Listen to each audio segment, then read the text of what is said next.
পশ্চিম প্রান্তের জায়গার উপরে নির্ভর করিয়া তোমরা রোজা রাখো এবং ভাঙো, ওইটা কিন্তু কেন্দ্র করিয়াই আমরা রোজা রাখি এবং ভাঙি। ওইটাকে বলা হয় ওয়াতাসিমু বিহাবলিল্লাহি জামিআন ওয়ালা তাফারাকু। এটা হচ্ছে মূল দলিল। বলা হলো মানে যেহেতু এটা মাযহাব ভিত্তিক কথা, যেহেতু এরা মাযহাব মানে ওই মাযহাবের শাফি মাযহাবের মুখালেফ ব্যক্তিগণ আগামীকাল কি করবে, এখানে আমাদের কোনো দ্বিমত নাই।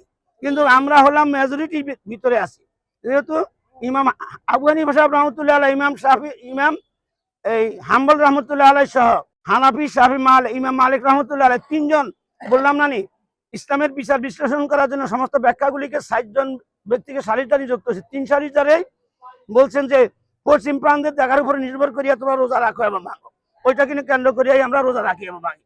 ওইটাকে বলা হয় ওয়াতাসিমু বিহাবলিল্লাহি জামিআন ওয়ালা তাফারাকু। এটা হচ্ছে মূল দলিল। সানবিট সব দিবে সামাল। সানবিট ম্যাজিক প্রেস ডিশওয়াশিং এর মাথা ঘোরানো সলিউশন। যেহেতু কুল্লু মুসলিমিন ইখওয়া, আর কোরআন নাজিল হয়েছে মক্কাতে, সেটার আমরা হলে অনুসারী। আমরা যেহেতু ইলা জিহাতিল কাবাতি শরীফাতি আল্লাহু আকবার, আমরা হেদিকে নামাজ মক্কা থেকে ফিরিয়ে নামাজ পড়ি, সেই মক্কাকেই আমরা ইমাম মানি। অতএব মেজরিটি হিসাবে আমরা তাদেরকে আমরা ইমাম মানি হিসাবে আমরা তাদের সাথে ঈদ করি মানি। আলহামদুলিল্লাহ, ঈদ করতে এসে খুব ভালো লাগতেছে। এটা নিয়ে আমার এখানে দ্বিতীয় ঈদ। এর আগেও আমি একটা ঈদ করছিলাম, কুরবানির ঈদ। এটা হচ্ছে রমজানের ঈদ ছিল প্রথম। আর শ্বশুর বাড়িতে সবার সাথে মিলেমিশে একটা ঈদ করা অবশ্যই ভালো লাগতেছে। অনেক সুন্দর, ছোট ভাই বোনদের নিয়ে এসেছি, অনেক ভালো লাগতেছে, অনেক সুন্দর লাগতেছে। খাবার খাইছি, ফুচকা খাইছি,